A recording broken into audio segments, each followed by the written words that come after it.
Lundi 10 décembre 2012, bonsoir mesdames et messieurs et bienvenue sur Tonesnet TV dans notre émission Débat News qui revient comme chaque lundi sur l'actualité de la semaine dernière, l'actualité nationale et internationale. Nous allons débattre de cette actualité avec Neji Jmel, député à l'ANC et membre du parti Ennahda. Bienvenue sur notre plateau. Et monsieur Mehdi Bengharbey, député à l'ANC également et membre de l'Alliance démocratique. Bienvenue. Merci beaucoup pour l'invitation. Merci à vous. Alors nous allons commencer donc cette actualité riche en rebondissements de la semaine dernière. Nous allons commencer par, peut-être avant un peu la semaine dernière, l'attaque à Silienne. On a vu qu'à Silienne, il y a eu de gros problèmes de sécurité. Il y a eu des tirs à la chevrotine. On a vu que des manifestants, à peu près une dizaine de manifestants ont perdu la vue. Beaucoup d'affrontements par rapport à la polémique du gouverneur de Silienne. Alors, est-ce que le gouvernement a tiré des leçons déjà de ces événements à Silienne, Amati? Bon, il faudrait primo revenir aux événements de Silienne. Moi, je pense que les mêmes causes produisent toujours les mêmes effets. Aujourd'hui, le soulèvement, la révolution du 14 janvier était essentiellement faite par ces régions défavorisées, ces régions qui n'ont pas eu leur part de développement durant les 50 ans passés. Et malheureusement, une année après, même 2 ans après la révolution, la situation réelle, la situation quotidienne des habitants n'a pas trop changé. Le même taux de chômage, un taux qui est de 10 points supérieur à la moyenne nationale, un taux de pauvreté qui est aussi supérieur à 10-15% à la moyenne nationale. Et c'est le cas de Silienne, Sidi Bouzid, Gafsa, et toutes ces régions-là qui ont été épargnées par le développement. Et c'était une décision politique durant 50 ans. Donc là-dessus, c'est le même fond du paysage. Après, les événements sont dus. Après, quand on est dans une situation où il y a tellement de tensions, il suffit d'avoir un événement ou même un non-événement pour que toutes ces tensions-là apparaissent à nouveau. Et malheureusement, je pense que monsieur le gouverneur n'a pas réussi à bien diriger le dialogue social, ce qui a engendré tout ce qui s'est passé. Alors, le problème, ce n'est pas la grève générale et les manifestations d'habitants. Le problème, c'est comment le service de l'ordre a réagi à ce mouvement. Et là, il y a eu les abus qu'on connaît, les abus, c'est-à-dire les tirs à la chevrotine qui ont fait des victimes. Et on pense que... Mais d'où vient cette chevrotine? C'est ça aussi le problème. Les gens se disent... il n'y avait pas à l'ère de Ben Ali, la chevrotine. Comment ça se passe? Des canons du service d'ordre. Mais d'où ils ont procuré ça? C'est les services d'ordre qui a Certains disent que c'est un cadeau du Qatar. Bon, je ne sais pas, je n'ai pas de détails et je ne voudrais pas entrer dans la surenchère. Ce qu'on peut dire, c'est que ces armes-là ont été utilisées par les services d'ordre du ministère de l'Intérieur. Quand on s'est adressé au gouvernement, la réponse du gouvernement, parce qu'on s'est déplacé directement voir le ministre de l'Intérieur. Avec d'autres partis d'ailleurs. Avec beaucoup de députés, et il nous a dit qu'on a utilisé ces armes-là au lieu d'utiliser les balles réelles. Ça veut dire, il y a un article je crois, 69, qui régit comment on répond à des émeutes, et dans la dernière riposte, c'est tiré à balles réelles sur les gens. Donc, on sait bien que... Donc, estimez-vous heureux qu'on a utilisé ces balles, je ne voudrais pas être lent, mais le 14 janvier, on a eu beaucoup de victimes, beaucoup de martyrs à cause de ça, et comme quoi les balles... Parce qu'il faut dire aussi que les services d'ordre tunisiens n'est pas habitué à contrer les émeutes, donc il a des armes qui sont inappropriées. Et donc la réponse du ministère de l'Intérieur, c'était on a utilisé ces armes-là au lieu d'utiliser les tirs à balles réelles. Ce qui n'est pas vraiment compréhensible, vu le nombre de victimes. Et vu les divers témoignages qu'on a eus, je suis déplacé aux hôpitaux où il y a Vous êtes parti à Silienne, c'est ça? Non, je ne suis pas parti à Silienne, mais je suis déplacé à l'hôpital de Hadi Raïs. Et des collègues à nous sont déplacés à Silienne. Quand on a 200 victimes, 200 victimes qui étaient... Parce qu'il y en a 10 qui ont eu ça dans les yeux et qui risquent la perte d'un œil. Mais il y en a 200 personnes qui ont été touchées par ces chevrotines. Cela veut dire qu'il y a eu 200 cas où il était possible, la police avait le droit, selon la réglementation, d'utiliser des balles réelles.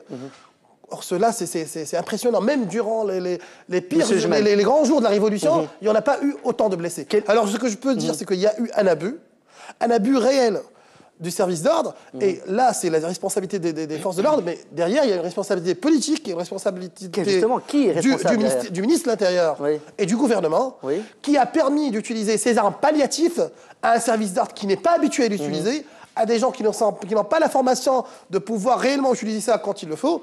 Et c'est dommage parce que là, ça fait presque 2 semaines et on attend toujours. On a demandé à l'ANC d'avoir la visite du chef du gouvernement et jusqu'à aujourd'hui, on ne l'a pas. Hier, il était à l'ANC. Par contre, hier, le chef du gouvernement trouve bien le temps d'aller à l'ANC et faire un long discours avec les 2 autres présidents concernant la transparence. Réponse de M. Jumel, le parti Ennahda. Oui, donc d'abord, il est trop tôt pour dire que le gouvernement a tiré les leçons de ces événements ou non. Donc j'espère que ce soit le gouvernement, que ce soit le syndicat, que ce soit les habitants, que ce soit les hommes politiques, doivent tirer donc les leçons de ces événements pour empêcher, pour les éviter dorénavant.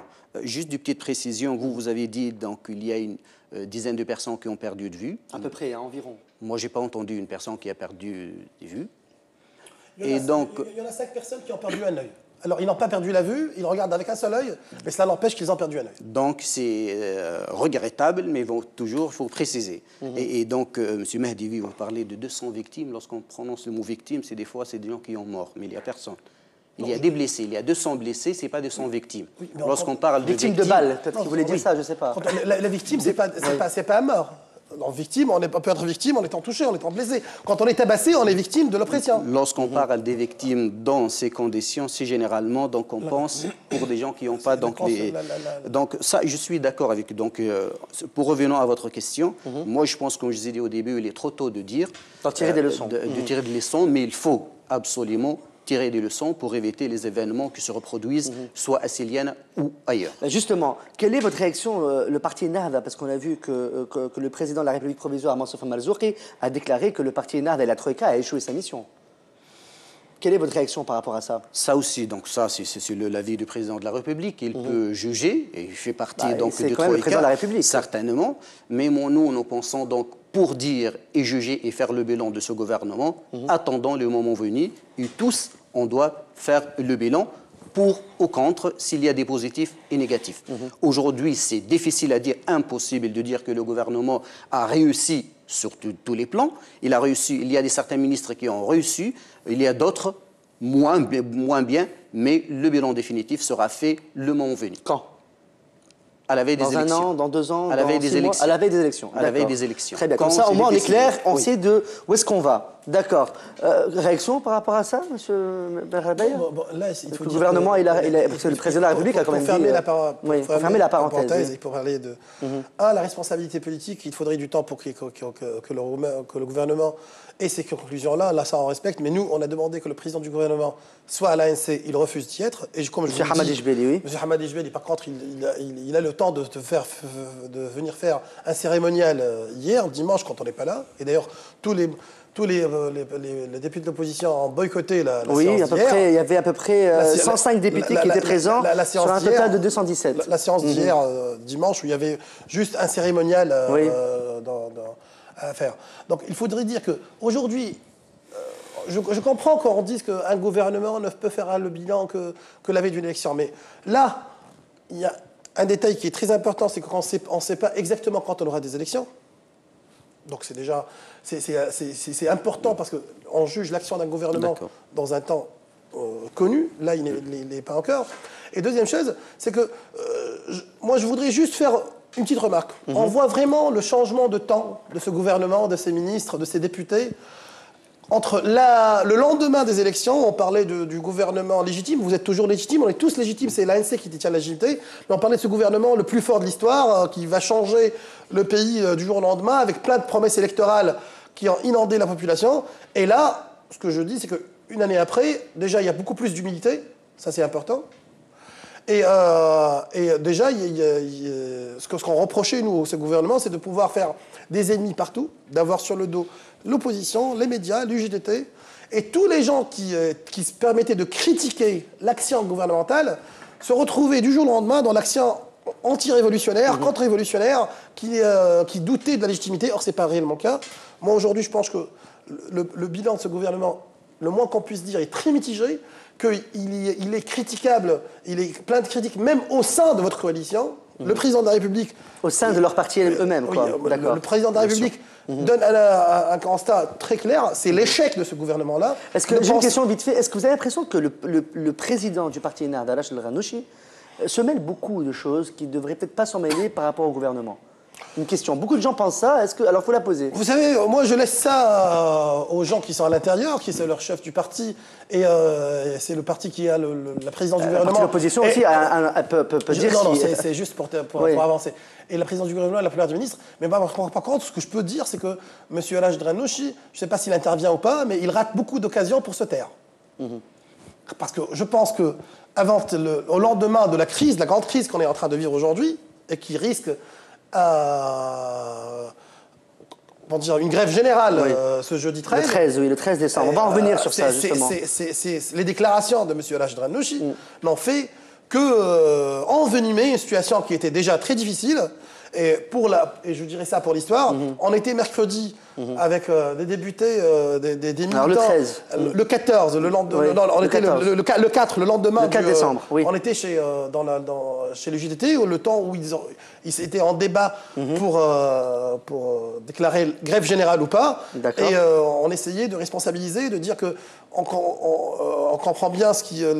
Comment dire, ce qu'a subi le JTT le 3, ce que c'était atroce, qu'il devait bien avoir des réponses politiques, mais on disait aussi qu'une grève générale, c'était vraiment tout ce que dans le pays n'avait pas réellement besoin. Et c'était une compréhension réelle au sein du bureau exécutif du JTT, mais malheureusement, en ce temps-là, M. Rachid Ghannouchi, j'ai fait une déclaration de presse où il accuse encore l'UGT, où il dit qu'il faudrait fouiller les sièges. Je pense qu'il a dit aussi qu'il ne faut pas qu'on dissoue les ligues de protection de la Révolution. Ça, c'est OK, mais je dis envenimer. On ne peut pas avoir la volonté d'apaiser une situation qui est très critique. Tout contre, je dis ça, la position de M. Rachid Ghannouchi est tout à fait le contraire de celle du gouvernement. Le gouvernement qui a signé le 3 à 10h un accord historique, et dans tous ses communiqués, était pour l'apaisement. M. Rachid Ghannouchi n'a fait que envenimer une situation en déclarant en pleine négociation, en plein débat de l'UGT, qu'il fallait que l'UGT était plein de marxistes, etc., un langage idéologique qu'on pensait révolu de cette politique, et après d'accuser l'UGTT d'avoir que les sièges du JTT étaient des plateformes de munitions, de molotovs, d'armes. On peut pas demander l'apaisement, on ne peut pas demander un dialogue, on ne peut pas chercher une paix sociale en avançant ce langage-là, ce discours-là, surtout quand il vient du président du parti. Alors, pour votre réponse, est-ce qu'il s'immisce énormément ou pas? Ça, c'est à eux de le voir. Mais moi, je vois les méfaits de ces interventions. Alors, M. Chemel, en réponse... Avant de répondre, il y a beaucoup de points qui étaient évoqués. Il y a une autre question aussi qui est très importante, c'est est-ce que les ligues de la protection de la Révolution sont des milices du parti Ennahda, oui ou non? On en revient après. On revient après sur ça. D'abord, pour dire que le chef de gouvernement a refusé d'assister ou de venir à l'Assemblée constituante. M. Hamadi Jbeli. M. Hamadi Jbeli a envoyé les ministres qui représentent le gouvernement. Dont M. Sami Et je ne pense pas que le chef de gouvernement va nous donner plus ample information concernant les événements du Célienne, plus que le ministre de l'Intérieur lui-même. Donc, insister pour que le chef de gouvernement qui ne savait pas d'où venaient les balles de la chevrotine et qui n'était aucunement informé. L'essentiel, les informations qui doivent être données, donc ils sont le plus au courant qu'est le ministre de l'Intérieur, pas le chef de gouvernement. Et le chef de gouvernement, il n'a pas refusé de venir. C'est que le ministre de l'Intérieur qui est venu, qui a fait une déclaration à Al-Wataniya 1 qui disait qu'il ne savait pas d'où ces armes étaient venues et d'où cette chevrotine est venue. Peu importe d'où elles viennent. D'accord, peu importe. Comme il a dit Mehdi, donc, il était utilisé par la force de sécurité de l'État. Très bien. Point. D'accord. Donc, revenons ici. Vous avez dit donc en remarquant comme quoi donc, il y a plusieurs députés qui n'ont pas assisté à la dernière séance. Vous avez dit qu'il y a 105 sur 207. C'est pas 105, il y avait presque 127. La preuve, c'est qu'on a voté à peu près une quinzaine d'articles. Donc, il y avait que 105, on ne peut pas faire de... Moi, je ne parle pas de la séance... Non, c'est lui qui a dit qu'il y a 105 sur 217. Je ne parlais pas de la séance de vendredi. Je parlais de la séance de dimanche. De dimanche. Moi, j'étais sur la séance de jeudi. D'hier matin, qui était un cérémonial où on a boycotté. Moi, je parlais de la séance de jeudi. Et on se dit, c'est pas normal que le président...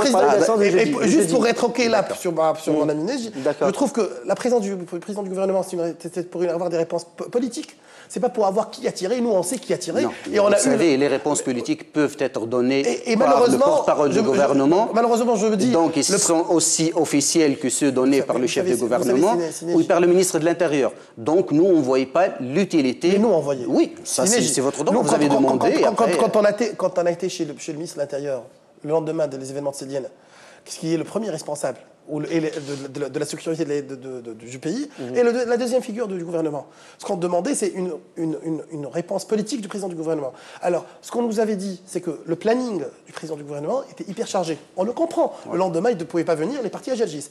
Ce que je vous demande, c'est que il n'est pas encore venu nous voir, et hier dimanche, il trouve le temps de faire toute une séance, le matin, à l'Assemblée, en invitant tout le monde, pour nous faire un grand discours, et avec le président de la République et le président de l'ANC. Je pense que c'était préférable que monsieur le président du gouvernement vienne parler avec les députés de la situation du pays, des événements de Sédienne, et pas nous faire trouver le temps, puisqu'il trouve le temps, de faire un grand cérémonial où tout le monde est là pour s'embrasser, pour dire que la vie est belle et que la Tunisie fonctionne bien. Alors, si vous avez... Ça, c'est votre avis. Donc, le chef de gouvernement a son propre planning. Il n'a pas refusé à venir à l'Assemblée constituante. La preuve, c'est depuis. Donc, c'est combien de fois que le chef de gouvernement est aussi ministre qui était invité par l'Assemblée constituante pour des événements qui se peuvent. Leur devoir, certainement. Mais ils ont d'autres devoirs aussi. Effectivement. Comme nous, donc, on peut le contrôler, mais on a d'autres devoirs aussi au sein de l'Assemblée constituante. Revenons à la déclaration de Cheikh Rachid Ghannouchi. C'est pas, comme vous dites, qu'il a manqué l'occasion de se taire. Rachid Ghannouchi, il n'a pas fait une déclaration. C'est une déclaration qui, au bout de réunion du bureau exécutif, à peu près 3 heures, et tout ce qui était dit, c'est réfléchi, c'est voulu, c'est mesuré, mot par mot. Ce n'est pas une déclaration comme ça, donc en réaction à ce qui était fait. C'est tout ce qu'il a dit au moment de cette conférence de presse. C'est voulu et c'est la position de Nahda. Et on ne peut pas faire du parti Nahda. Ça, qu'on soit d'accord ou non, c'est critiquable certainement, mais c'est la position officielle du parti Nahda. Parlez aussi, vous avez dit qu'à la veille des élections, juste le lendemain des élections, on parlait que c'est le gouvernement le plus fort concernant la légitimité. On n'a pas dit le plus fort parce que c'est lui qui sait tout, c'est lui qui va tout faire, mais justement concernant la légitimité, vous ne pouvez pas me dire que c'est le contraire, c'est le seul gouvernement issu d'usure. Il fallait nuancer quand on parlait de légitimité, mais réellement vous insinuez sur une efficacité qu'on n'a pas vu là-dessus. Notre intention, ça. Alors, et maintenant sur moi, je voudrais rebondir les ligues droits de l'homme. Les ligues de protection de la Révolution, est-ce que c'est des milices de Nahda, du parti Nahda ou pas? Ils n'ont jamais été, ils ne seront jamais des milices de Nahda parce que je ne vois pas où le parti Nahda y a besoin des milices. Très bien. La réponse est claire et nette. Très bien. Est-ce que ces ligues doivent être dissoutes? Une question, juste pour rester dans la Ligue de la protection de la Révolution. Lors de l'UGTT, donc sur la place Mohamed Ali, quand il y a eu l'attaque de l'UGTT, c'est pas la Ligue de la protection de la Révolution, c'est pas les milices de Nahda qui ont attaqué. Non, c'est pas les milices de la Nahda. Très bien. Mais c'est parce qu'on a entendu, d'après certaines personnes. C'est pour clarifier les choses qu'on est là. Oui, qui certaines personnes. Donc la position officielle était dite par Nahda, et moi je vous le répète aujourd'hui, les ligues de la protection de la Révolution... Alors pourquoi tout le monde appelle à dissoudre ces ligues-là? Oui, mais beaucoup de partis appellent à dissoudre ces ligues-là. Pourquoi elles n'ont pas porté plainte pour la dissolution des ligues? Là, il y a un souci. Ce n'est pas un souci parce que ce n'est pas au gouvernement ni au parti de Nahda de donner l'autorisation. La Ligue de la protection de la Révolution et les RCDistes au sein du parti Nidé Tounes, d'un côté, on dit... Attendez, ça revient exactement au même point. Alors, soit la Ligue de la protection, parce qu'ils ont un visa, ils sont légalement autorisés en tant que Ligue de faire des manifestations, etc. Ça, on est d'accord. Nidé Tounes est un parti aussi qui a le droit, qui a un visa, qui a le droit d'être un parti reconnu auprès de l'État et des Tunisiens. Par contre, le gouvernement et surtout le parti Nahda demandent, ou le CPR, je ne me souviens plus exactement, excusez-moi, demande la dissolution de tous ceux qui sont ex-RCDistes au sein du parti Nidé Tounes. Dissolution des ex-RCDistes. Il y a un projet de protection de la Révolution qui exclut... Alors, non, mais c'est c'est pas autre. Non, si vous voulez qu'on parle c'est relié. Soit on fait tout le monde passer à la justice. Non, je veux dire, soit on fait passer tout le monde à la justice. Si vous voulez qu'on parle de ce projet de loi, oui, je suis prêt. On va en parler de ce projet de loi. Bien sûr, mais ça n'a rien à voir avec la Ligue de la Révolution. Si, parce que la Ligue de la Révolution, la Ligue de la protection de la Révolution, vous demandez que le parti NARD a dit si elle doit être dissoute, ça va aller aux justices. Ouais. Mais par contre, pour le parti Nidetoons, enfin pour les ex-RCDistes, parce que quand on dit parti Nidetoons, les ex-RCDistes, on sait très bien de quel parti on veut parler. Donc pourquoi on doit les dissoudre d'un coup comme ça et pourquoi pas les mêmes Mais personne n'a demandé qu'un parti politique soit... Effectivement. Pas un parti politique soit dissous, les ex-RCDistes ne participent pas à la vie politique. Non, je voudrais ne participent pas à la vie politique. Quand on met tout le monde dans le même sac. Là, c'est... Pour qu'on soit clair, maître, il y a cette loi qui exclut les ex-RCDistes de participer à la vie politique. Tout à fait. D'accord. Et qui va se présenter devant l'ANC. Et là, il y a une exclusion par une loi, par une justice. Et là, c'est son raisonnement. C'est pourquoi permettre d'exclure des gens avec une loi qui est faite par l'ANC et demander à ces ligues d'être dissoutes par la justice. Moi, je voudrais aller plus loin. D'accord. Et pour aller au fond des choses. Qu'on soit clair déjà. Vous avez compris ce que je veux dire? Oui, j'ai compris, mais l'analogie n'est pas... Qu'on soit constructif. Essayons d'être constructifs ensemble. Aujourd'hui, ces ligues de protection de la Révolution, ce sont des associations qui ont eu leur visa, qui sont reconnues. Qui sont reconnues par la société civile, etc. Et qui devraient être dissoutes par la justice, c'est la loi. Demain, n'importe qui pourrait demander de dissoudre le parti l'Alliance démocratique ou le parti Nava, il va aller en justice, il demande de dissoudre ce parti. D'accord.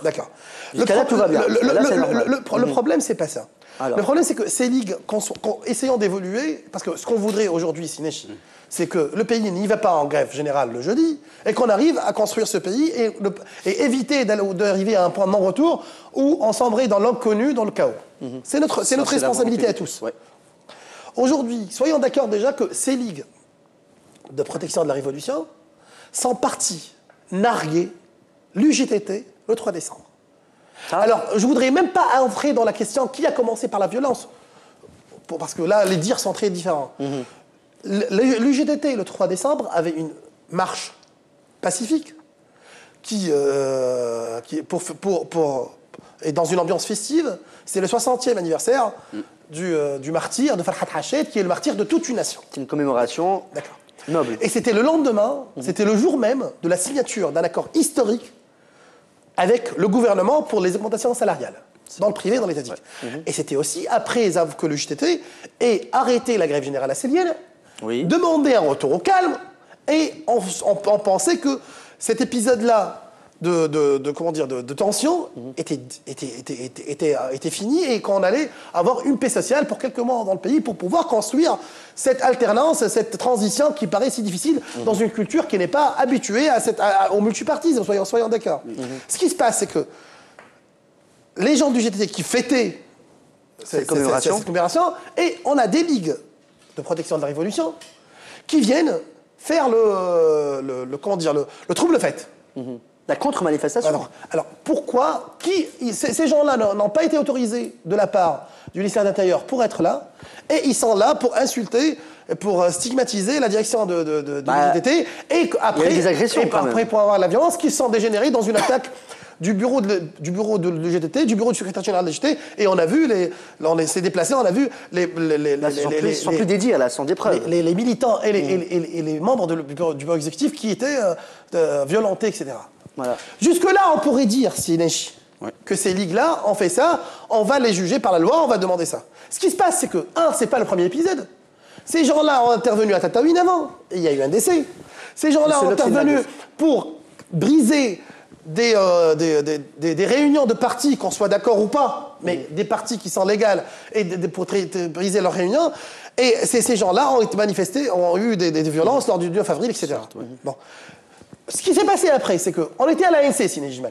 On était à l'ANC, et les députés de l'ANC, vous n'étiez pas, vous avez tenu un langage très raisonnable, je vous le répète, mais le président du groupe parlementaire, c'est M. Sarbertik, et d'autres députés, tout ce qu'ils ont commencé à dire, c'est les milices de l'Ittihad qui sont en train de violenter ces ligues de la Révolution, ces ligues de la Révolution qui sont la conscience de la Révolution aux Amir al-Homme, et après avoir une multitude de déclarations, de la part de Siraj Ghannouchi, de la part de Sir Amar Alaïr, de la part de vos leaders, qui ne sont pas dans le gouvernement, parce que le discours du gouvernement était beaucoup plus raisonnable, pour dire que l'Ittihad ne fait plus du syndicalisme, il fait de la politique. L'Ittihad a toujours fait de la politique. Et quand l'Ittihad a fait Qasba 1 et Qasba 2 pour faire tomber le gouvernement Ghannouchi, 1 et 2, Nahda était avec. L'Ittihad, c'est un grand, comment dire, c'est la grande maison où toutes les oppositions étaient réfugiées pendant 50 ans. D'accord. Donc, pour dire que l'Ittihad fait politique, pour dire que l'Ittihad devient, il est noyauté par des groupes d'extrême gauche qui veulent le chaos, pour dire que l'Ittihad a des milices qui font de la violence, et surtout, la cerise sur le gâteau, pour dire que l'Ittihad, aujourd'hui, c'est lui qui devrait demander pardon, et c'est l'Ittihad, on devrait fouiller. Réponse. Même Ben Ali n'avait pas osé demander ça. Oui. Aujourd'hui, on va fouiller tous les locaux de l'Ittihad, tous les locaux de l'association civile, pour les vider de quoi pour les vider des armes, de quoi des armes, des armes de quelques battants et de destruction massive. Est-ce que vous pensez Alors, avant je pense, il faut que je réagisse avec. Il n'y a pas une dizaine de points que vous avez évoqués. Il n'y a pas eu une condamnation claire de ce qui est passé au JT. Ce qui se passe après, par contre, là, pour avancer, ce qui se passe, et pour vous dire, quand je dis tout à l'heure qu'on a raté une occasion de se taire, je le pense réellement. Parce que ce qui se passe aujourd'hui, c'est que maintenant, l'UJTT, qui se sent agressé, qui n'a jamais eu ça, même sous le temps de Ben Ali, réagissent. Même sous le temps de Ben Ali? Oui. Ben Ali n'a jamais demandé de fouiller le siège du JTT. Oui, mais parce qu'il n'a pas besoin de le fouiller, parce qu'il savait tout ce qui se passait dedans. Oui, parce que ces agences, ils étaient à l'intérieur, donc il n'a pas besoin d'aller fouiller directement. Moi, je vous parle en termes de discours. Jamais le patron de l'RCD n'a déclaré qu'il voulait fouiller. Autre chose. Parce qu'il n'a pas besoin d'aller fouiller, et parce que ce qu'il a dit, Ghannouchi, ce n'est pas uniquement Ittihad, il a dit c'est inadmissible. Et je ne pense pas que tu me dire le contraire, qu'une association, aucun parti politique, aucun syndicat doit stocker dans ses sièges des molotovs et des bâtons pour frapper. Ou des cailloux. Est-ce que c'est interdit ou non? Est-ce que c'est... Non, non. Bien sûr que c'est interdit. Bien sûr que c'est interdit. Est-ce que dans les locaux de l'Ittihad avait des bâtons qui étaient stockés, et ce n'est pas la première fois qu'ils étaient utilisés, oui ou non? Monsieur Samir Chef, il disait que c'est les bâtons qu'ils utilisaient pour les banderoles. D'accord. Donc, l'Abbas, il disait, donc, il était confisqué par les manifestants qui voulaient nous empêcher. Laissez-moi terminer mon raisonnement. Non, si vous prenez un raisonnement qui dure donc à peu près 10 minutes, et vous dites beaucoup de points. Je vous dirai un truc. Il faut l'évoquer point par point. Donnez-moi ce que vous pensez, je vous dirai ce que je pense, et à ce moment-là, donc, mais il ne faut pas accumuler une dizaine de points, et après, vous me donnez 2 minutes pour répondre. Moi, je termine un raisonnement. D'accord. Juste pour dire que cette chansonnette. C'est pas une chansonnette. Laissez-moi Ce n'est pas une chansonnette. Pour nous, c'est ce qu'on pense. Et voilà des faits réels. Vous ne savez pas de quoi je parle. Laissez-moi m'exprimer et répondez, s'il vous plaît. D'accord. Alors, allez-y. Cette chansonnette que les associations de la société civile détiennent des armes, c'est quoi les armes, des bâtons, etc. Vous savez, les bâtons, chacun peut avoir des bâtons, il suffit de briser une porte et avoir des bâtons. Alors, arrêtons de... Moi, ce que je dis, c'est que... Les bâtons qui sont utilisés par la milice de Ittihad, et moi je dis, je pèse mes mots, des milices de Ittihad, c'était des bâtons identiques. Vous avez... C'est pas donc des bâtons qui étaient arrachés d'un arbre ou de la la Révolution, il y a beaucoup de Tunisiens qui ont des bâtons dans leur voiture. Et les Ligues de la Révolution sont vos milices à vous. Non, non. Ah, c'est les milices de qui, alors? Non, non, ce ne sont pas les nôtres.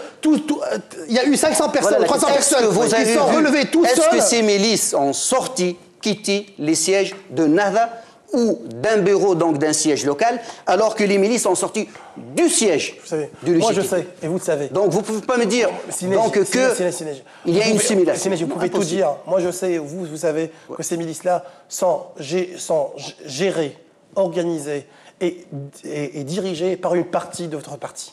Non. Par une partie de NAF. Non. Je termine.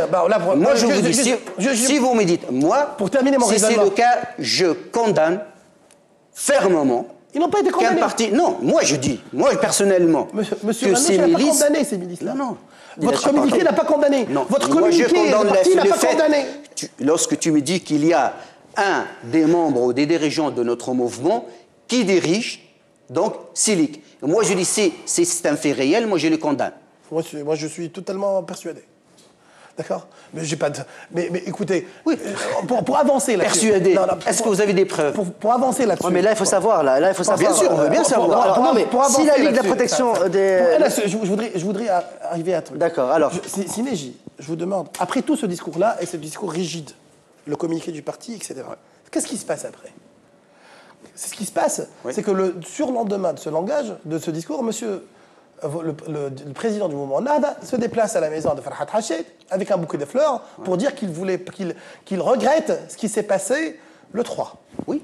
Après avoir dit que le Tihad... Laissez-moi terminer. Non, je veux dire... Mais laissez-moi terminer. Il regrette. Nous aussi, bien sûr, on regarde ce qui s'est passé. Écoutez, personne auquel Tunisien ne peut accepter ce qui s'est passé. On ne pourrait pas commencer... Laissez-moi terminer une idée et répondez. Parce que là, vous faites que de me couper. Alors, terminez votre idée, allez-y. Regardez le temps de parole. Ce qui se passe, c'est que, après ce discours-là... vous allez avoir votre temps de parole. Je vous laisse tout le temps. Allez-y. Après avoir dit que le Tihad était noyauté par des extrêmes gauches, que le Tihad, il est presque contre-révolutionnaire, que le Tihad, il fait de la politique, et que le Tihad a violenté la conscience de la révolution, 2 jours après, parce qu'il y a une grève générale, parce que les trucs, le monsieur part chez eux avec un bouquet de fleurs pour dire, écoutez, ce qui n'a pas été dit dans tous les communiqués précédents de Nahda, on condamne, c'est regrettable ce qui s'est passé. Aujourd'hui, ce que demande le GTT, ce sont des excuses claires, nettes, précises, de la part du mouvement Nahda. Du mouvement Nahda. Du mouvement Nahda. On dit, normalement, c'est le mouvement. Du mouvement Nahda pour ce qui s'est passé le 3. Et une condamnation ferme pour les ligues de la protection de la Révolution. Après, est-ce que c'est à vous de les résoudre ou pas? Je pense qu'il faudrait une juridiction, mais je voudrais bien que l'État... On va donner la parole à monsieur. Je voudrais bien que l'État fasse ça. Ce que je vous demande maintenant, est-ce que vous aurez le courage politique de demander ces excuses-là pour éviter au pays une grève générale le 13? Je vous dis jamais. Franchement. Que l'Ittihad nous demande de s'excuser des événements qui s'est passé le 3. Autrement dit, si on s'excuse, c'est la preuve tangible comme quoi on était derrière. Vous n'avez pas condamné? Non, condamner les événements, on les a condamnés. Non. Non, vous ne pouvez pas me dire. Monsieur Sarbiatik, dès qu'il parle le 3, on était ensemble à la LC pour dire pas un mot sur l'Ittihad. La différence entre ce qui était... l'Ittihad qui est en train de violenter les gens qui sont devant. Écoutez, c'est enregistré. Non, attends, je vais te dire une chose. Il faut faire la part des choses. Non, il faut faire la part des choses. Il y a des gens qui ont condamné uniquement, soi-disant, ces milices qui sont venus attaquer l'Ittihad. C'est le cas de toi et de d'autres partis politiques. Nahda... Qu'est-ce qu'ils avaient à faire devant l'Ittihad? Attends. Non, attends-moi. Donc, ça, c'est la position de plusieurs partis politiques, et essentiellement l'opposition. Donc, notre parti, ce qu'il a dit, globalement, certainement ce qu'on a intervenu à l'Assemblée ou la position officielle du mouvement, on a dit, on condamne ces événements, mais ce n'est pas uniquement ces gens qui sont venus, soi-disant, empêcher les syndicats de manifester, qui étaient victimes. Ils sont venus pour assister, et c'est la milice, je répète le mot, la milice d'Ittihad, qui a commencé. Et donc on condamne les deux. Et vous ne pouvez pas attendre, je dis à l'Ittihad d'aujourd'hui, il ne peut pas attendre des excuses d'un Nahda à propos de ça, clair et net. Nous regrettons ces événements, et ils n'ont pas eu lieu d'être, et nous ferons tout avec les autres pour empêcher que ces événements se reproduisent ailleurs. Ce qu'ils ont fait à Tataouine, ce qu'ils ont fait à l'Ittihad, vous me demandez, là, ils sont là pour balayer. Écoutez, je condamne tout acte fait par eux ou par d'autres organismes ou par d'autres personnes de violence et de non-respect de la loi. Et je condamne fermement. Et par exemple, les événements... Ils ont fait des problèmes quand même, avec la protection de la Révolution, quand même. On a vu l'autre Finlag, ce qui s'est fait... Ce sont des milices. Non, mais moi, je ne peux pas dire que ce sont des milices. C'est à vous. Nous, on est là pour les téléspectateurs. D'une certaine partie, je ne dirais pas que le gouvernement, peut-être, parce que je pense qu'à moins que le gouvernement soit schizophrène pour signer un accord à 10h et envoie des milices à midi, je ne pense pas. Mais je pense qu'une partie du mouvement Nahda est en train d'encourager, de diriger ces milices-là pour... punir tous les adversaires politiques et qu'ils soient le bras lent. Il y a une logique. Excusez-moi, dire que... Je voudrais bien croire le contraire, mais tous les indices qu'on est en train de voir, c'est le contraire. Certainement, il y a une différence entre Nahda et le gouvernement, parce que Nahda c'est un parti politique et le gouvernement c'est un gouvernement. Il y a une différence sur certains points, mais on ne peut pas dire qu'il y a une différence majeure entre la politique de gouvernement et la politique d'Ennahda. Ici, le gouvernement a signé le mardi matin un accord historique avec le JTT, c'est que le parti Ennahda est d'accord, il a poussé vers ça. Parce que le gouvernement... Alors pourquoi il envoie 2 heures après ses milices Justement, parce que c'est logique ce que vous dites. Et on ne peut pas signer le matin, le même parti politique qui signe le matin à 10 h un accord historique avec le Tihad, parce qu'il pense que le Tihad, c'est incontournable dans la scène en Tunisie, et en même temps... Dans la scène politique. Dans la scène... Ça, j'ai pas dit politique, parce que j'ai donc un reproche à Tihad sur ce point. Et envoyer soi-disant ces milices 2 heures ou 3 heures après pour empêcher le Tihad de faire ça. C'est illogique. Sauf... C'est pas une personne sensée qui peut faire ça. Ce qui est logique, c'est ce que vous êtes en train de dire. Parce que là, vous parlez de l'Ittihad, l'organisation, etc. Et alors, on a plein de communiqués de chez vous qui traitent l'Ittihad d'être loyauté Basrem Koch, que c'est un foyer d'extrémisme, que c'est une presque bande criminelle avec des sièges qui sont pleins de battants et d'embarras lacrymogènes. Avoir les battants, soyez cohérents. Nous avons des preuves tangibles de l'existence de ces battants. Portez plainte. Et justement, lorsque... La responsabilité politique d'un parti comme vous, c'est de porter plainte. Aller en justice. Ne pas diffamer les gens avec des communiqués qui ne font qu'envenimer une tension en Tunisie. Lorsque le chef de notre mouvement demande donc que ces locaux soient fouillés, et vous pensez qu'on va envoyer notre parti, c'est le gouvernement que va le faire. Vous avez chef du parti de demander ça, justement. Ça, on verra. C'est possible. Mais si vous ne portez pas plainte, pourquoi vous le dites? Non, ça, on va le faire ou on l'a déjà fait, c'est possible. Mais lorsqu'on demande, c'est pas... Vous l'avez fait ou vous l'avez pas fait? Non, on l'a pas fait. Pour l'instant, on l'a pas fait. Possible. Tout est possible. Tout ce que je sais, c'est que... Moi, je vous dis, pour l'instant, moi, je ne fais pas partie du bureau exécutif. Voilà. Certainement. Par contre, moi, j'ai une question. Pourquoi c'est monsieur Rachid Ghannouchi, chef du parti Ennahda, qui demande à ce qu'on fouille le JTT? Et pourquoi ce n'est pas le gouvernement? D'abord, il n'a pas précisé le JTT. Il a dit toutes les associations et même les partis politiques.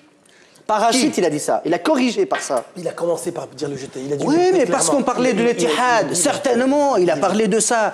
Il vise l'Ittihad. Mais est-ce que c'est son rôle à lui de dire ça? Est-ce que c'est son rôle aujourd'hui? Est-ce que c'est son rôle? Oui. Bien sûr, c'est son rôle. Bien sûr, c'est son rôle. N'est-ce pas au gouvernement de demander des fouilles? Lui, s'il va fouiller, je dis, si qu'il va le faire, il va porter plainte. Mais il n'a pas porté plainte. Oui. Il faut attendre. Bah pourquoi il a vendu la peau, comment on dit, il a vendu la peau de l'ours avant de l'avoir tué, là? Parce que, je ne sais pas qu'il a vendu la peau, parce qu'il veut que... Il a mis la charrue avant les bœufs. Est-ce que c'est acceptable? Bah, chronologiquement parlant, on doit porter plainte et par la suite on demande une fouille. On ne demande pas une fouille et après on va voir si on porte plainte ou pas. Vous savez, politiquement, en demandant une fouille, ce n'est pas un ordre qu'au gouvernement à les fouiller ou à une personne. Il a un poids politique, M. Rachid Ghannouchi, quand même. Ces écarts de langage. Enfin bon, on ne va pas s'éterniser sur ça. Et c'est dommage. Je dis c'est dommage. Je reviens sur un point, un autre point important que tu as dit. Alors, un point important. Avec l'Ittihad. Et certainement, donc, l'Ittihad nous demande des excuses. Et nous, on a des reproches, beaucoup de reproches. Alors, quels sont vos reproches? Allez-y. Et je pense c'est l'occasion, entre Ennahda et entre l'Ittihad et entre les différents partis politiques, de clarifier certains points. Nous, on pense et on le dit haut et fort. Il y a certains partis politiques qui utilisent aujourd'hui l'Ittihad comme un chapeau pour faire de la politique. Il ne faut pas dire ça comme ça. Le Jabhat Sha'bi. Essentiellement le Jabhat Sha'bi avec... J'ai dit Jabhat Sha'bi. C'est quand même le secrétaire général. Monsieur Ali Araïd a attaqué Chokri Blaïd directement sur le Ouattara. Ce n'est pas le secrétaire général de Jabhat Sha'bi, du Front Populaire. Du Front Populaire, ah d'accord. C'est pas lui, c'est pas le secrétaire général. Je parle aussi de Chokri Blaïd. Oui, parce qu'il fait partie de ce Front Populaire. De ce Front Populaire, oui, de ce Front Populaire. Mais lui, donc le ministre de l'Intérieur... C'est Jabhat Sha'bi. Non, je parle de l'Ittihad, parce que lui, lorsque... Mais c'est lui qui utilisait... Lorsque le ministre de l'Intérieur a attaqué, a accusé Chokri Blaïd et ses adversaires directement, comme étant, et là, il était derrière certains d'entre nous. Moi, je suis l'avocat du diable. Il a 1,2%, je pense, sur les sondages. Comment il fait pour... Moi, je parle au sein de l'Ittihad. Vous savez, il y a combien de membres du bureau exécutif de l'Ittihad qui sont présentés aux dernières élections et qui ont échoué?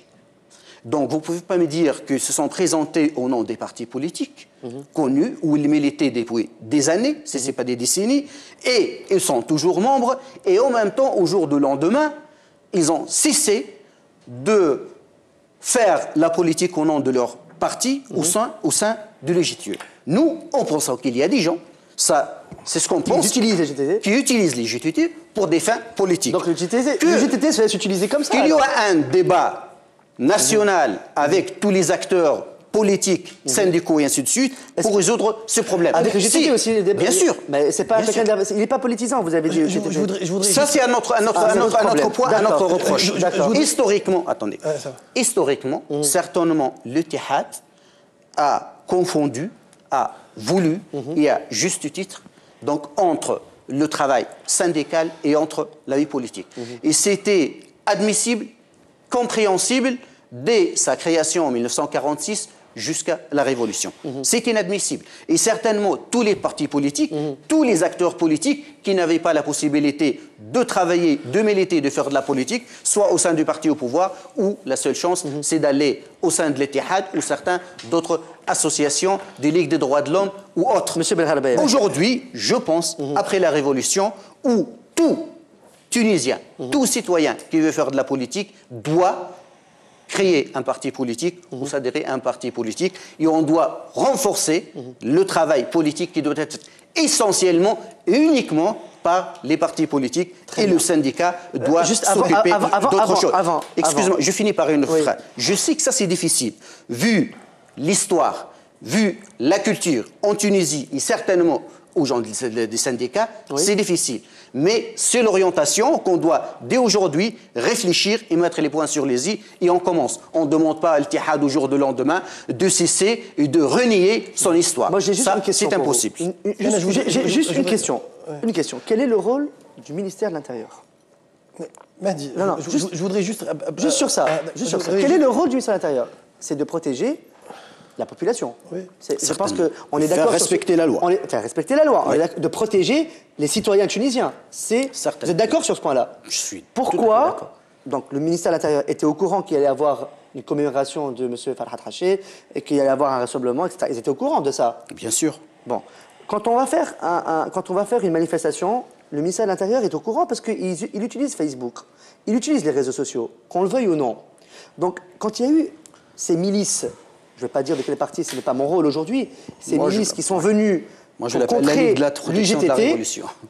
l'UGTT, pourquoi il n'a pas joué son rôle de protéger l'UGTT, qui est quand même une institution reconnue depuis que le monde est monde. Enfin, depuis... Répondez-moi juste à ça. Oui, je réponds. D'abord, ce qu'il a dit le ministre de l'Intérieur, il a demandé à M. Abbassi que la force de police soit présente. Mais M. Abbassi a téléphoné, M. Lala, il n'est pas, personne n'est venu. Moi, je vous dis ce qu'il a dit. Certainement, M. Abbassi, ce qu'il a dit, le ministre de l'Intérieur. Allez-y. Le ministre de l'Intérieur a dit, on a demandé à l'EGTE d'avoir des forces de la police à la place Mohamed Ali. Ils ont refusé. Pourquoi? Est-ce que c'est vrai ou non? Pourquoi? Je ne peux pas vous dire ça. Ce n'est pas mon rôle. Moi, j'étais sur place, juste pour vous dire. En même temps, il y en a certains qui disent pourquoi la force de police n'a pas empêché, soi-disant, ces milices ou ces gens qui voulaient aller à la place Mohamed Ali. Est-ce que ces gens, vous êtes sur place ou les autres qui étaient sur place, sont venus avec des banderoles pour dire voilà, nous, on vient pour attaquer l'Ittihad? Ou ils sont comme tous citoyens qui voulaient participer à cette manifestation, donc ils sont allés jusqu'à arriver à la place de Mohamed Ali. Alors, et à ce moment-là, il y avait des slogans et des conventions. Comme tous les citoyens qui veulent commémorer, commémorer la commémoration de... Se réserver à l'Ittihad. Il va pas venir avec des slogans disant que l'Ittihad est contre-révolutionnaire. Non, justement, non. C'est comme si demain... Justement, pour dire, il y a pourquoi moi j'ai dit ça. Il y a des gens qui disent pourquoi la force de police n'a pas empêché ces gens d'arriver à la place de Mohamed Ali. C'est impossible tout court de la force de police de les empêcher. C'était possible, c'était une contre-marche, c'était une marche qui allait... On s'est dit toujours on s'est dit qu'on peut s'exprimer. Les gens qui pensent que l'Ittihad est contre-révolutionnaire, c'est leur droit de s'exprimer. Mais ils l'expriment ailleurs. Ils ne vont pas dans la marche de l'Ittihad pour l'exprimer. Parce que ça la ne même peut générer lignée. que la violence. De toute façon, moi, j'ai lu la déclaration d'un journaliste français. Non, juste... Si j'ai parlé plus que vous, allez-y. allez-y. Pour revenir à ce que vous disiez, ce qui, pour moi, c'est l'essence même du débat pour ne pas entrer dans des détails. La question, ce qu'il dit, c'est ouvrir un dialogue national pour que l'UGTT fasse du travail syndical. C'est un syndicat qui fasse du syndicalisme. L'UGT a toujours fait de la politique. Mais ça ne peut pas changer du jour au lendemain. Et quand on aura une tradition démocratique, ça viendra certainement un jour. Par contre, ce que je n'arrive pas à comprendre, c'est que ce discours que tu es en train de dire, Sinéji, est exactement le contraire de ce que son parti est en train de faire. Le syndicat, quand on parle que... certainement, dans la direction du syndicat, il y a des gens qui ont leur appartenance politique et leur pensée. Mais est-ce que ça influence? Est-ce que ça a influé? Est-ce que ça a eu un truc négatif sur l'action du syndicat? Moi, je vous dis que non. Puisque déjà, le 3 décembre matin, l'accord a été signé. Puisque l'Ittihad a demandé que les trucs de Seddiana ne se fassent plus. Donc finalement, il n'y a pas de problème sur le syndical. J'aurais bien compris votre position si la syndicale des travailleurs avait refusé un accord social sur un arrière-fond politique. Ce n'était pas le cas. Tous les problèmes syndicaux ont été résolus. Donc après, dire que dans la conscience des dirigeants sont des partis de gauche et que pour ça, il faudrait les punir, c'est très grave. Autre chose. J'ai pas prononcé le mot punir. Autre chose. Vous savez, le mouvement Nahda a toujours essayé d'infiltrer l'UGTT. A toujours essayé. Avant 87 et même maintenant, le dernier congrès de l'UGTT, les sympathisants dans Nahda qui n'ont jamais eu d'action syndicale, qui n'ont jamais été dans le syndicat, qui n'ont jamais milité au sein de l'UGTT, tous, par un truc magique, comme s'il y avait un ordre, tous, ils ont essayé d'être dans le syndicat et surtout celui de l'enseignement secondaire. Et ils ont pu prendre plusieurs cellules du syndicat. Et ils pensent que d'ici, dans quelques années, ils pourront prendre le syndicat. Alors aujourd'hui, ce parti politique reproche à d'autres ce qu'il est en train de faire stratégiquement. Ce dont on a peur aujourd'hui, c'est que le mouvement Nahda, et ça sera la perte et du mouvement Nahda et du pays, d'avoir les yeux plus grands que le ventre, de vouloir noyauter et contrôler toute la société civile. Et celle qu'on peut pas revenir à la dictature, alors. Et celle qu'on peut pas noyauter. C'est à peu près la définition. Et celle qu'on peut pas contrôler, on la tape, ou bien en la décrédibilisant comme étant anti-révolutionnaire, ou bien d'essayer de la terroriser. C'est ce qui est grave. Aujourd'hui, que les gens qui sont dans le GTT, soit de gauche ou de droite, c'est leur droit. Et je vous dirais même, c'est pas votre problème.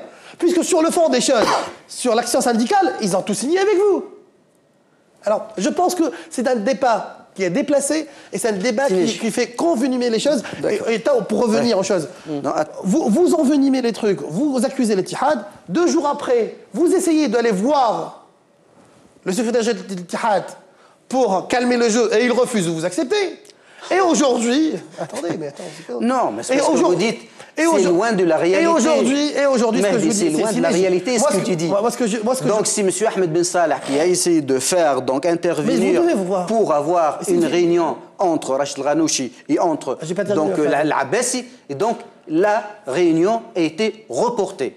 Oui, vous ne pouvez pas dire que Nahda a été allé frapper sur la porte de l'IGT. Mais c'est votre devoir aujourd'hui, Samahni. Votre devoir d'aller frapper sur la porte de l'IGT. C'est votre devoir de demander des excuses à l'IGT. C'est votre devoir. Des excuses, jamais. C'est votre devoir de tout faire pour éviter la grève générale. Dans le 13, parce que vous serez responsable. Non, nous sommes responsables et nous serons à la hauteur de notre responsabilité. Aujourd'hui, il ne faudrait pas arriver à une grève générale. Et pour ça, vous devez faire des concessions qu'il faut. Est-ce que vous pensez qu'il veut par les moyens sur cette grève? Pour cela, elle est dans l'intérêt de personne, cette grève générale. Elle est dans l'intérêt de personne. Je suis d'accord. Donc, on doit tous faire le nécessaire. Vous devriez arrêter d'utiliser des milices. Vous devriez arrêter d'utiliser la force pour terroriser vos concurrents politiques. Mais si tu utilises ce discours, et je pense que l'Ittihad lui-même utilise ce discours, que nous accuse d'avoir des milices et nous accuse d'envoyer des milices pour empêcher l'Ittihad de faire son travail, ce n'est pas avec ce discours que Nahda va venir les bras ouverts pour discuter avec l'Ittihad. Certainement. Qui a frappé l'Ittihad alors? Moi, je suis que l'Ittihad, qui sont-ils? avec Ennahda, avec les autres partis politiques, on peut s'asseoir autour d'une table et discuter. Répondre à ça? Comme je dis, Ennahda a de reproches à l'Ittihad. Elle peut avoir raison comme elle peut avoir tort. Donc, discutons de tous les points de divergence. L'Ittihad, certainement, il a deux reproches à faire, soit au gouvernement, soit à Ennahda, soit au CPR ou d'autres, qui lui disent franc-parlant, autour d'une table, et nous essayons de trouver une... Qui a frappé? Excusez-moi, je vais finir et après je viens à votre point. C'est un point très important quand même. Tous les citoyens se demandent quand même la question, le contraire. Qui a frappé le JTT aujourd'hui? Il y a des gens, des Tunisiens et des Tunisiennes. C'est qui? C'est pas moi de les trouver. C'est vous le gouvernement, c'est à vous de dire qui c'est. Excusez-moi, je ne suis pas le gouvernement. Non, pas vous, mais oui, je suis pas le gouvernement. Ce que je pourrais vous dire, c'est que les gens... Je veux finir. Ce que je pourrais vous dire, c'est que les gens qui sont arrêtés à Tataouine pour le meurtre de M. Nag et qui sont de la Ligue de la Révolution, il y a des gens qui appartiennent au mouvement Ennahda. Il y en a qui sont toujours en prison. Et s'ils sont responsables, qu'ils soient condamnés. Est-ce qu'ils l'ont fait jugés? Des militants qui font ça tout seuls. Si j'étais à Ennahda, je connais la discipline des militants. Donc vous insinuez qu'il y a des ordres qui ont été donnés. Je dirais même, je dirais même pas que c'est les ordres de tout le mouvement Ennahda. Je pense que c'est chez vous des gens qui sont en train de pousser vers cette option. Moi je dis la justice doit arriver à tous ceux qui ont participé, soit ont donné l'ordre, soit fait quoi que ce soit, une chose qui ont contre la justice, qui soient adhérents ou responsables au cadre du mouvement Ennahda ou ailleurs. Sur ça, je suis d'accord avec vous. L'intérêt du gouvernement aujourd'hui et du mouvement Ennahda, l'intérêt, soyons du pays. L'intérêt du pays. Bien sûr. C'est l'intérêt de ces citoyens tunisiens. Bien sûr. Mais pourquoi laisser ces problèmes-là arriver? Mais pourquoi en arriver là? Excusez-moi, il y a plusieurs points. Je ne pense pas que tout le monde veut le chaos dans le pays. Personne ne veut le chaos. Moi, personne sur ça aussi, je ne suis pas aussi sûr que vous. Moi, je ne suis pas aussi sûr que la plupart des Tunisiens aimeraient travailler, manger à leur guise, nourrir leurs enfants. Certainement. Bah oui. La majorité, c'est la majorité qui compte. Tous, je ne suis pas aussi sûr que vous. Mais c'est à vous, justement, c'est au mouvement Ennahda et au gouvernement, justement, d'arrêter ces gens-là qui veulent faire du chaos dans le pays. C'est qui? C'est pas l'opposition. Ils n'ont qu'une force, l'opposition, d'arrêter ces gens-là. Certains de ces gens... Est-ce que vous êtes d'accord avec moi quand même? Non. Le problème, je ne peux pas vous dire que je suis d'accord ou non avant de répondre à certains points. Lorsqu'il Mehdi dit que Ennahda a voulu, avant 87 ou même à la veille du dernier congrès, d'infiltrer l'Ittihad, je dis, est-ce que tu connais un parti politique qui n'a pas travaillé ou essayé d'entrer à l'Ittihad? Alors pourquoi vous reprochez aux autres? Attendez. Moi, je dis ça, c'était admissible, compréhensible, dès la création jusqu'au jour d'aujourd'hui. Parce que, durant toute cette période, les Tunisiens, les citoyens qui étaient contre le gouvernement, n'avaient pas d'autre choix. S'ils veulent faire de la politique, soit au sein de l'Ittihad, soit au sein d'autres associations, donc de droits de l'homme ou autres. Au jour d'aujourd'hui, donc tout citoyen qui veut faire de la politique a les portes ouvertes.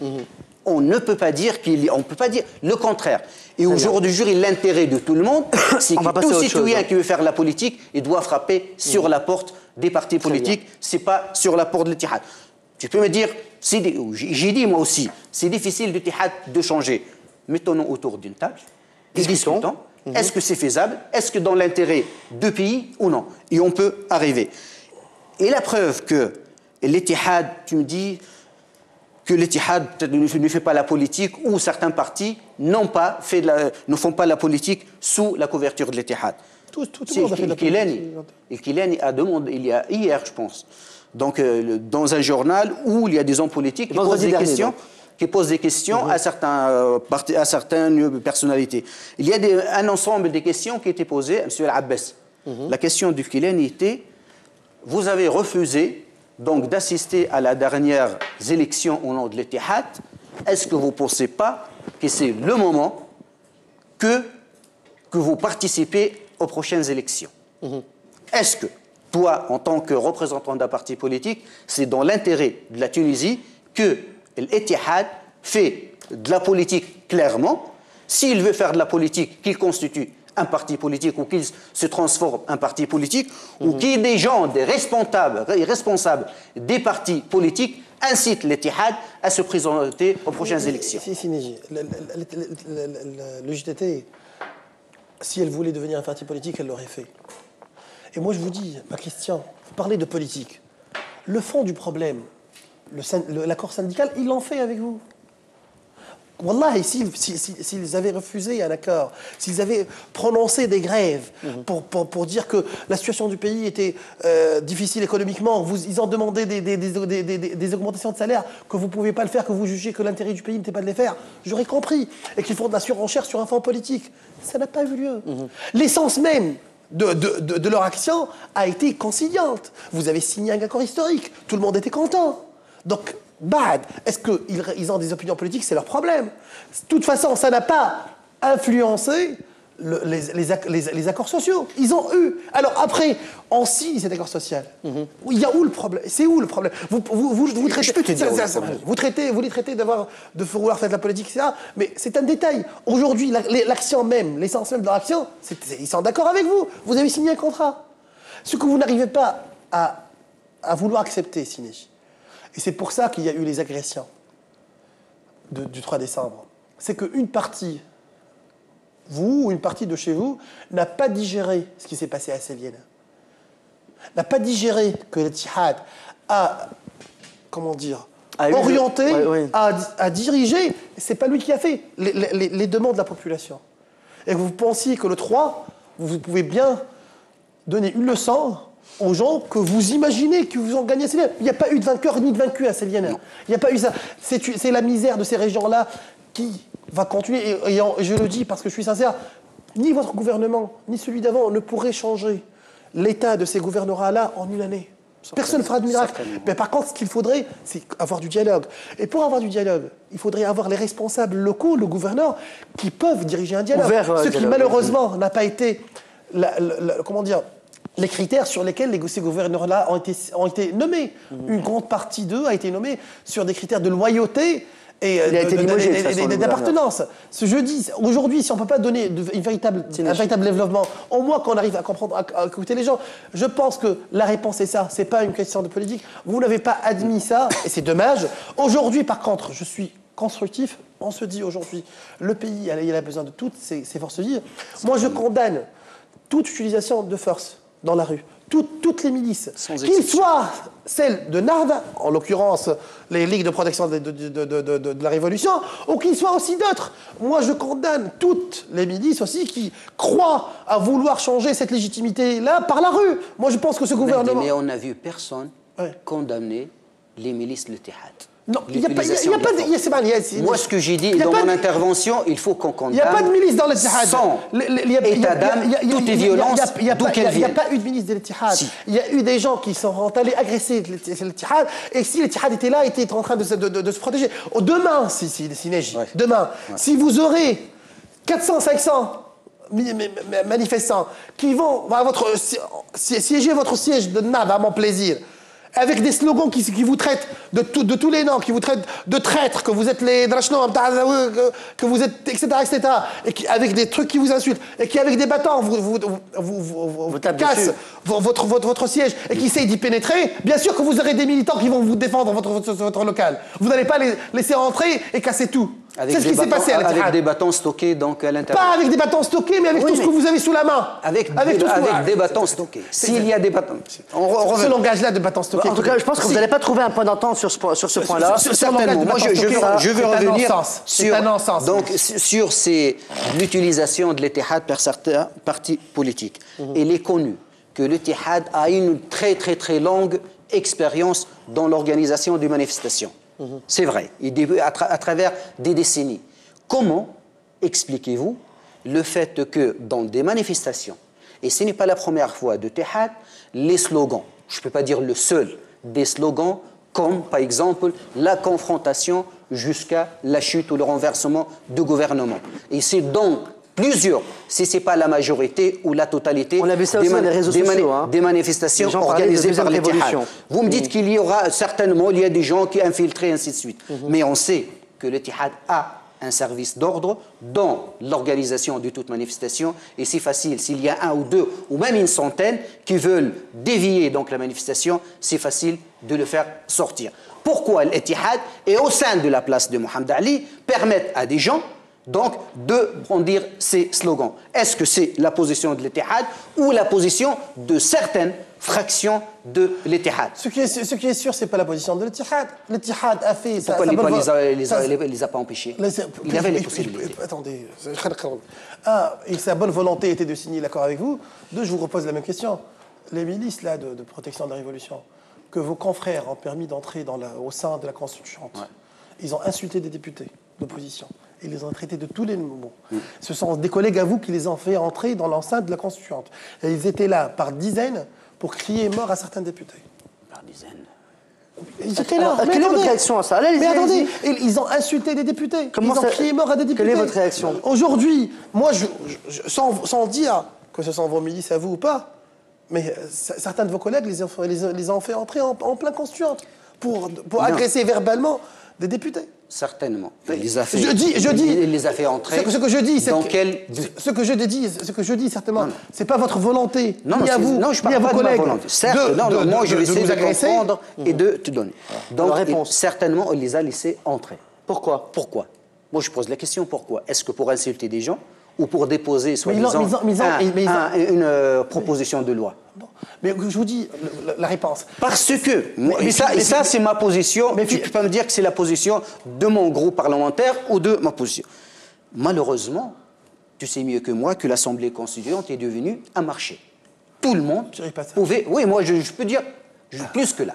Parce que lorsqu'on voyait des corps et des gens qui viennent pour manifester, lorsqu'on voit des gens qui viennent au sein de l'Assemblée pour faire du sit-in, lorsqu'on voit des gens qui font de la grève de la faim au sein de l'Assemblée, on a vu tout au sein de l'Assemblée constituante. Mais je suis d'accord avec toi, personne on a le droit d'insulter. Qui est le responsable? Un député, qui est le responsable, Sinéji?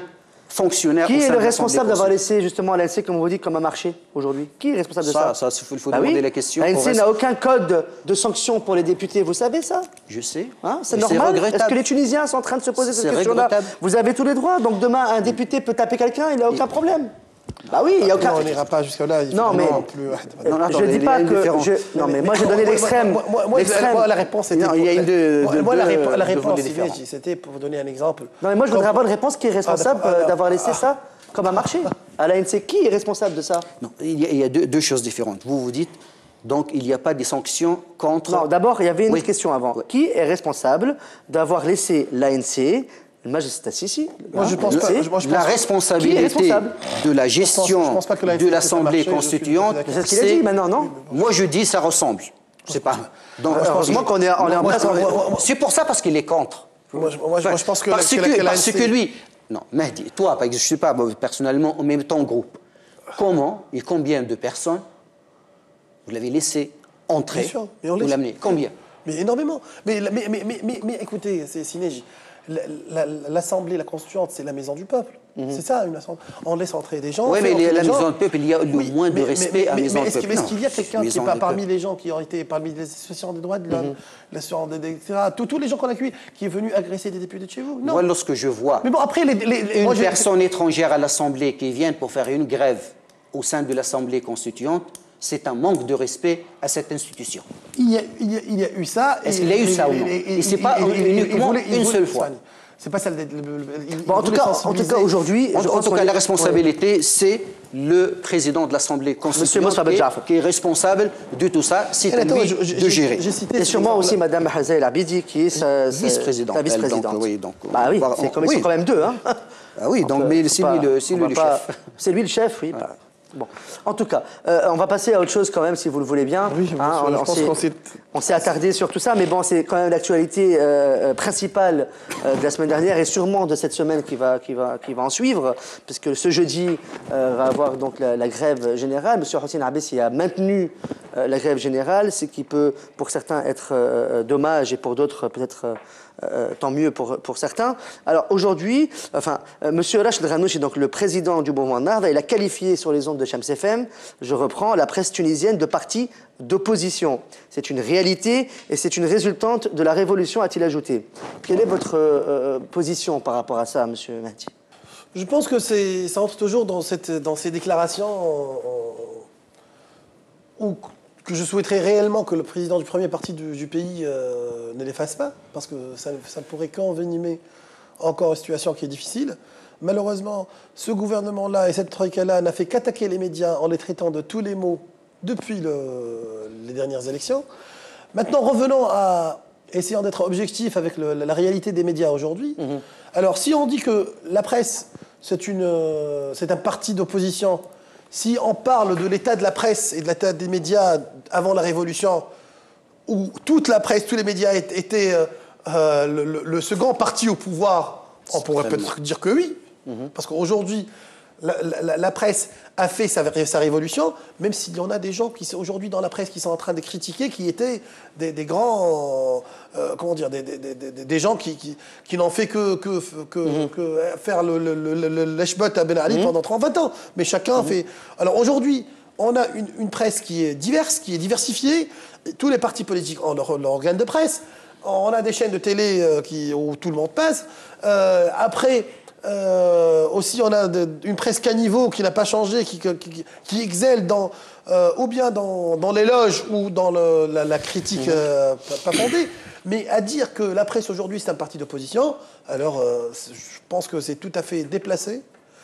Je pense que c'est pas comme ça qu'on traite une presse qui n'est pas parfaite. Je dis pas que les médias sont parfaits, mais eux aussi, ils sont en train de faire leur révolution, leur réforme. Je demande pourquoi, M. El Hadj Drannouchi, quand il parle du gouvernement, de ce qui passe en Tunisie, il dit que tout le monde apprend, tout le monde fait des pas, on est tous là pour apprendre, etc. Sauf la presse. Et quand on parle de presse, on voudrait avoir... moi, je pense que la presse n'est pas parfaite, mais n'est pas partiale, qu'il est en train de faire son boulot, qu'il a du banc, du très banc, il joue un banc, comme partout. L'erreur est humaine. Mais je pense que c'est pas réellement les discours qu'on attend d'hommes politiques qui pourraient faire évoluer le débat politique et les médias en Tunisie. Tout à fait. Alors, moi, je suis en partie d'accord avec toi. En partie, ça va, c'est bien. Bien sûr, on avance. On ne peut pas être en contradiction. En partie d'accord, ok. Alors, sur le fait qu'à l'époque de Ben Ali, la presse était sous les ordres de Ben Ali. C'est le moins qu'on puisse dire. Oui, c'est le moins qu'on puisse dire. Je n'ai pas utilisé d'autres mots. Et donc, je pense après la Révolution, les journalistes, comme tous les citoyens, comme toutes les organisations, tâtonnent pour trouver leur équilibre. Et comme on parlait tout à l'heure, comme tout le monde, voilà. Comme on parlait tout à l'heure, même Ittihad, on disait c'est difficile de renoncer à son histoire, comme il travaille aujourd'hui pour changer. Si les journalistes aussi, c'est difficile pour eux, je comprends, c'est difficile de changer d'une culture de travail qui a duré des décennies. Et c'est les mêmes journalistes, en majorité, qui travaillaient à l'époque de Ben Ali avec une culture, avec une méthode. Ils ont du mal, et je comprends, de sortir et de trouver leur équilibre pour qu'elles deviennent une presse et des journalistes objectifs. Ils essayent au moins objectifs, certainement, sont des écrivains, ils ont leur propre avis, mais ils doivent faire une différence entre donner une information et commenter une information. D'accord. Et par rapport aux propos de votre chef? Oui, donc lorsqu'il a dit Mehdi, donc pourquoi donc le président donc de notre mouvement, lorsqu'on parle d'autre chose, tout le monde apprend. Certainement, moi je lui dis, même les journalistes, on a des fois, je ne peux pas dire qu'on n'accepte pas les critiques, mais lorsqu'on voit que c'est les mêmes journalistes, excusez-moi le terme, des mêmes journalistes à l'époque de Ben Ali, qui on le voyait tous les jours et qui tiennent le même discours, on a du mal. Et je pense que la majorité tunisienne ont du mal à comprendre ou à penser, ne serait-ce qu'un instant, que ce journaliste a changé d'avis et a changé de comportement et d'habitude et de manière d'écrire et de réfléchir. Mais j'ai de là à dire que la presse est un parti d'opposition. Est-ce que vous êtes d'accord? Est-ce qu'on pourrait vous retirer juste une différence avec Siraj El Drannouchi? Bien sûr. Ça, moi, je ne dis pas ces mots. Hein? Vous êtes contre ça? Je ne peux pas dire que la presse, c'est une partie d'opposition. Donc vous êtes contre ce que dit M. Al-Ajranochi là-dessus? En partie, oui. C'est bien. J'essaie de donner des explications. Bon, non, t'inquiète pas. Pour moi, si je ne suis pas... Il y a des positions officielles. Et même si je suis contre... On termine avec deux derniers points. Alors, on va terminer avec l'avancée des travaux à l'Assemblée nationale constituante. Je pense que c'est un point très important aussi aux yeux des Tunisiens. Où on en est aujourd'hui, on voit que quand même, il y a beaucoup, on s'attarde sur beaucoup de choses, on perd beaucoup de temps, des députés ne viennent pas, beaucoup d'absences remarquées, pas de code de sanctions, etc. Alors, Simadji, qu'est-ce que vous avez à dire par rapport à ça? Moi, je pense que... En quelques minutes, hein, 2-3 minutes. Le souci qu'on a avec... c'est que l'ANC a plusieurs tâches à faire. Faire une constitution. La constitution, c'est pas... Et moi, je dis que le travail de l'ANC, ce n'est pas un échec, contrairement à ce que pensent ou ce que disent beaucoup, parce que avoir fait le choix de faire une nouvelle constitution, je pense que c'est une bonne chose pour le peuple tunisien. On pouvait prendre la constitution de 59, la rafistoler, mais ce qu'on demande d'une constitution, c'est que le débat soit vécu à la constituante, mais dans la société. C'est ce qui est le plus important. On était parti sur 50 ans où il n'y a pas eu de véritable débat sociétal. Je vous donne un exemple qui est très important pour moi, la question de Sharia. La question de Sharia qui n'était pas mise dans la Constitution de 59. Et durant 50 ans, il n'y a pas eu de débat. Et on a découvert, lors d'aborder cet article-là, que même si tous les partis politiques, y compris Nahda, ont fermé cette parenthèse depuis très longtemps, et dire qu'on ne pourrait pas parler d'inclure Sharia dans la Constitution, et qu'il y a eu un véritable débat, et qu'il y a une frange des Tunisiens, aussi minime qu'elle soit, mais il y a des franges tunisiennes qui croient que cela devrait être fait. Alors, ce qui a fait qu'on a eu ce débat-là, qui était à la Constituante, mais qui était aussi dans la rue, dans les cafés, etc. Donc ça, c'est important que le débat se soit fait. Donc aujourd'hui, et qu'on l'a dépassé, avec l'accord de tout le monde, donc aujourd'hui, l'ANC a une fonction de faire une Constitution, aussi de contrôler ce gouvernement. Et mais donc, ça, on sait tout ça. Qu'est-ce que doit faire la Constitution? Pourquoi ça n'avance pas? Pourquoi ça n'avance pas? Parce qu'aujourd'hui, les débats sont malheureusement trop entachés par les différences politiques et que c'est pour ça qu'on a préféré au début que la Constituante soit consacrée à écrire une Constitution et qu'on fasse un gouvernement multicolore de technocrates qui gère cette période-là pour que l'action gouvernementale et la Constitution ne soient pas influencées l'une par l'autre. Aujourd'hui, je pense que le plus important pour pouvoir avancer, c'est de créer une concorde nationale, de créer un climat politique assez détendu, là, on doit avancer, là. Et avec un calendrier très clair pour les prochaines élections, pour qu'on puisse avancer. Il n'y a pas eu de feuille de route. Le peuple tunisien n'a pas reçu de feuille de route. Ça, c'est ce qui est clair et net, ni de la part du gouvernement, ni de la part de l'ANC. On n'a pas eu une feuille de route qui dit clairement, précisément, quels sont... Non, je pense que l'ANC, le sujet était depuis le début. Nous, à l'ANC, les députés de l'opposition, on a demandé le premier jour qu'on limite notre mandat à 1 année. Voilà. C'était important parce que toute œuvre humaine est associée au temps. Et donc aujourd'hui, le temps est un peu ouvert. Voilà. Mais ça n'empêche, je pense que sur certains sujets, sur des débats de société, l'ANC a avancé. Aujourd'hui, il faudrait rapidement faire ces lois. Mais pour pouvoir avancer dans ces lois rapidement, il faudrait que les principaux partis politiques aient un consensus et un accord. Et cela n'est pas possible. Et cela ne serait possible qu'avec l'ouverture de la Troïka à un véritable dialogue. On termine sur ce point, M. Jemel, allez-y. Non, pour parler donc comment peut-on faire que l'Assemblée constituante avance de son travail, vous avez parlé de code de sanctions. Moi, je suis 100% pour qu'il y ait des sanctions contre les absences, contre le non-respect du travail de l'Assemblée constituante. Mais il y a une culture, et c'est malheureux, au sein de l'Assemblée constituante comme ailleurs, jusqu'au jour d'aujourd'hui, on n'a jamais, absolument jamais, commencé une réunion, que ce soit de plénière ou des commissions, à l'heure. Jamais. On a fait, je ne sais pas, une centaine de réunions, aucune qu'on a commencé à l'heure. Ensuite, pour le calendrier, moi je pense le seul, d'abord il faut, il est temps d'organiser 1 ou 2 séances pour se fixer cette feuille de route. Je pense donc que peut-être votre groupe ou d'autres, ils ont fait cette demande au bureau de l'Assemblée. On doit le faire le plus tôt possible. Très bien. Mais moi, je pense, pour pouvoir faire un calendrier, le mieux, ce n'est pas de faire un calendrier, c'est de le respecter. Et pour pouvoir respecter un calendrier, moi, je pense que l'Assemblée constituante doit renoncer à certaines de ses prérogatives. Par exemple, je donne des exemples, renoncer à l'initiative de proposition de loi. Par exemple, réduire le temps de parole. Il faut que la majorité des députés soient conscients de réduire le temps de parole. Et la loi d'exclusion que vous proposez? Non, attendez. Et après, si c'est possible aussi, donner la possibilité au gouvernement de légiférer dans certains domaines réservés. Et en même temps, il faut qu'on se mette d'accord sur une liste des lois nécessaires que l'Assemblée constituante doit voter. On peut dire 2 ou 3 ou 4 lois, on se met d'accord, et après... La loi d'exclusion des RCD, c'est ça que vous voulez dire? Oui, c'est une loi qui est proposée par un groupe parlementaire. Voilà. Quand il parle que l'ANC n'a plus le droit de proposer des lois, c'est une loi qui est proposée par l'ANC. Vous allez renoncer à cette loi-là? Parce qu'au jour d'aujourd'hui, tous les députés, une dizaine de députés... Est-ce que vous allez renoncer à cette loi-là? Non.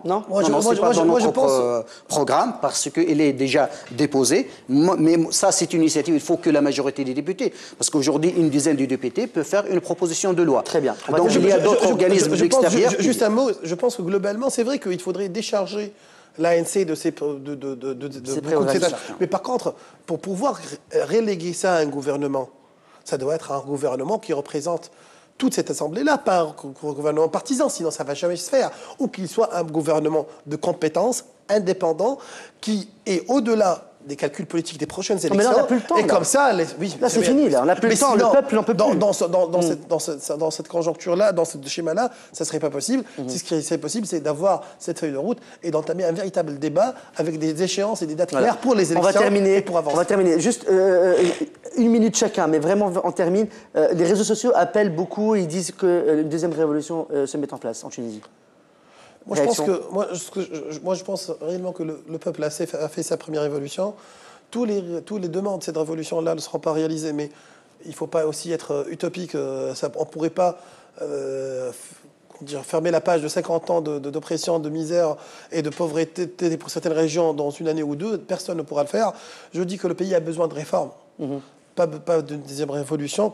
On ne sait pas ça serait envers quoi. Aujourd'hui, il y a une liberté d'expression. Il faudrait encore asseoir les droits des Tunisiens, faire cette constitution-là, et il faudrait que la classe politique, et c'est ça le véritable danger, c'est que le peuple commence à perdre confiance dans son élite politique, qui est dans des luttes trop politiciennes. Il faudrait bien que cette élite politique de tous les partis et surtout le parti au pouvoir, ça ait la responsabilité de ce Monsieur Jemel. Je pense que le pays a besoin de réformes. Vite fait, certainement le pays a besoin de réformes, a besoin d'un consensus dans cette période vitale, cruciale, capitale de notre histoire. Merci beaucoup. C'est la fin donc de cette émission sur Débat News sur Tonesna TV. On se retrouve quant à nous donc lundi prochain à la même heure à 20h15 sur Tonesna TV. Merci Monsieur Neji Jemel, député à l'ANC et membre du parti Nahda, d'être venu. Et merci beaucoup à Monsieur Mehdi Belkhalbaya, député aussi également à l'ANC et membre de l'Alliance démocratique. Au revoir, bonne soirée, bonne fin de soirée sur Tonesna TV. On se retrouve lundi prochain à 20h15 sur Tonesna TV. Bonne soirée. Thank you.